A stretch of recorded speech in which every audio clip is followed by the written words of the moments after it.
Vamos lá, continuando a nossa aula aí de cinética química. É uma aula bem extensa, né? A gente vai fazendo uma aula muito curta, né? Tempo pequeno aí, um tempo achatado para que aquela aula não fique bem extensa, para que você possa verificar com mais calma aí, tá certo? Por isso que as aulas são curtas, vai ser várias aulas. Cinética química é um pouco extensa aí. Mas a gente vai com calma, sem pressa aí. Lembre que na aula passada a gente iniciou cinética química, nós já falamos que é a área da química que estuda a velocidade das reações. Vimos também que o reagente numa reação química ele é consumido e o produto ele vai sendo formado, tá certo? Então temos que verificar sempre isso dentro de uma reação química. Então, hoje a gente vai continuar o que nós paramos na aula passada, com mais um exemplo, só que agora nós estamos aqui já observando através das cores aí, ó, eu te dei uma cor intensa aqui, vermelha, e observe com o passar do tempo, aqui representa tempo. Isso aqui, na verdade, é uma mistura entre o vinagre, né, que é o ácido acético, e o bromo. Ela dá essa coloração aqui. Só que com o passar do tempo, ela vai ficando alaranjada, mais amarela, até ficar incolor. Ou seja, se nós observarmos, quando eu fiz essa mistura, essa reação, o tempo aqui, ó, velocidade aqui, o meu tempo era zero. Quando o tempo foi passando, a cor foi sendo alterada. Observa aí que a corzinha foi sendo alterada. Ou seja, a cor vermelha no primeiro beco, e por conta da presença do bromo nesse recipiente, com o passar do tempo, a concentração do bromo ele foi diminuindo e até chegar a incolor, tá certo? Isso de acordo com uma velocidade. Ela vai demorar um pouquinho de tempo devido a essa relaçãozinha entre quantidade, né, concentração e o nosso tempo, certo? Por isso, quando eu falo essa relação, eu estou falando de velocidade média de um componente de uma reação. Velocidade média de um componente de uma reação, você viu, tem física, né? Esse conteúdo nós vimos lá em física também, só que aqui eu estou trabalhando dentro das reações químicas. Então, quando eu falo disso, eu estou dizendo que a variação da quantidade de um reagente ou produto, pessoal, tanto no reagente como no produto, em uma reação química em um determinado intervalo de tempo. Significa que a minha velocidade média, eu vou trabalhar pela variação da quantidade pela variação do tempo. Pessoal, quando eu falo variação, eu faço quantidade final menos quantidade inicial, tá certo? Ou seja, quando eu falo variação em tempo, é tempo final menos tempo inicial. Nós já trabalhamos muito tempo isso em física.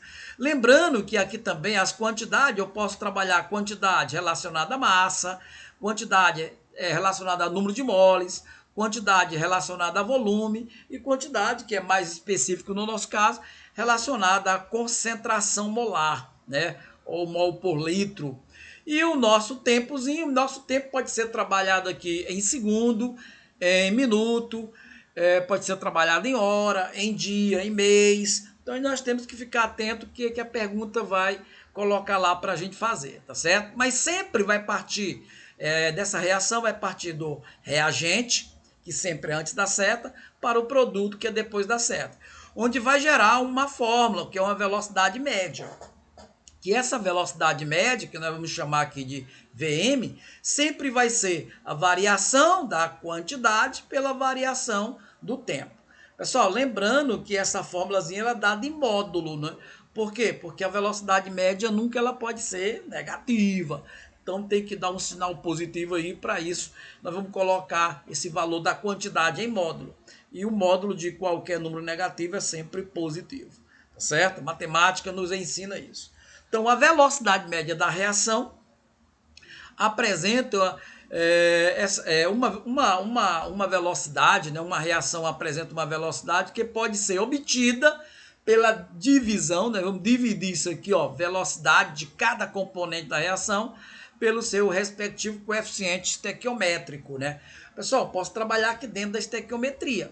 É quando eu vou equilibrar a equação, ó. Esses valorzinhos da frente são valor que vai servir, que a gente vai fazer um equilíbrio químico. Nós temos que observar isso aí também.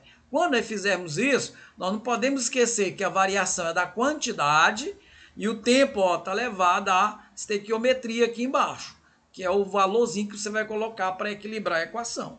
É outra maneira que nós podemos calcular a velocidade média dentro da estequiometria. Olha só um comportamento gráfico dessa velocidade média, certo? Esse comportamento gráfico que nós observamos, nós temos aqui uma determinada quantidade no intervalo de tempo. O tempo é zero, eu tenho essa quantidade aqui, ó, de 0,1. O tempo cai para 50, eu vou diminuir para 0,0015. E assim, de acordo com o tempo vai passando, a minha quantidade vai diminuindo. Observa aqui, ó, essa é a minha quantidade. A quantidade, ó, o tempo vai passando, quando eu tenho aqui, ó, o tempo é zero, eu tenho tudo isso. Mas quando o tempo vai passando, o tempo é aqui, é no eixo das abscissas, aqui, ó, o meu reagente vai diminuindo, o meu reagente vai diminuindo. Isso representa a diminuição de um reagente. Sempre vai ser assim que nós vamos calcularmos. Então fique atento em relação a isso. Pessoal, uma diferença clara para você saber quando é que é para calcular velocidade média e velocidade instantânea, que a gente vai já ver, é que a velocidade média, tu vai ter sempre tempo. O cara vai sempre te oferecer tempo. E na velocidade instantânea, ele vai te dar constante, né? Ele não vai te dar tempo, né? Então, olha só aqui uma velocidade instantânea. Velocidade instantânea é a variação da quantidade de um reagente ou produto no instante, ou seja, no menor intervalo de tempo que se possa imaginar. Intervalo de tempo muito pequeno, né? Por isso que nós algumas vezes se torna até desprezíveis, tá? Como calcular a velocidade instantânea? A velocidade instantânea pode ser obtida através da declividade, né, de uma reta da tangente à curva do gráfico, de uma reta tangente à curva do gráfico. É a concentração vezes tempo, é o que nós podemos determinar. Então isso aqui nós vamos verificar aqui.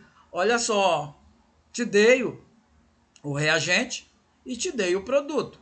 Observe que o reagente aqui, ó, quando vai passando, ele vai diminuindo, ele diminui. Ó, aqui ele está muito, quando é zero. Quando o tempo vai para cá, ó, observe que a listazinha azul vai caindo. Mas aqui eu quero calcular a velocidade, VI. O VI aqui, se nós observarmos, eu te dei 0,060. 0,060 é a quantidade que eu estava aqui, ó. Que eu comecei, ó. É a quantidade final, ó. Quantidade final, ela foi até aqui, ó. Ela passou um pouquinho, 0,60. E a quantidade final, a quantidade inicial, ela começou com 1, a 0,01. Ela começou aqui, a quantidade inicial. E o tempo? Ó, e o tempo é aqui. O tempo final que eu te dei, ó, o tempo final foi isso aqui, ó. Foi 0,200. E o tempo inicial que eu te dei foi 0. É esse aqui. Então eu peguei o quê? Peguei esse 0,60 menos 0,01. 0,60 menos 0,01 dá 0,04. 200 menos 0 dá 200. 0,04 dividido por 200 vai dar igual a 0,030, né? 0002. Tu botando isso em notação científica vai dar 2 vezes 10 elevado a menos 4. Né? Toda vez que vai para a direita, né? Diminui, né? O sinal negativozinho aí que nós temos que observar. Certo? Esse é o nosso gráficozinho da nossa velocidade instantânea. Próxima aula a gente continua com mais calma, porque tem umas particularidades meio pegajosas aqui. Mas a gente vai entender devagar, tá certo? Vamos lá, continua firme aí. Até a próxima.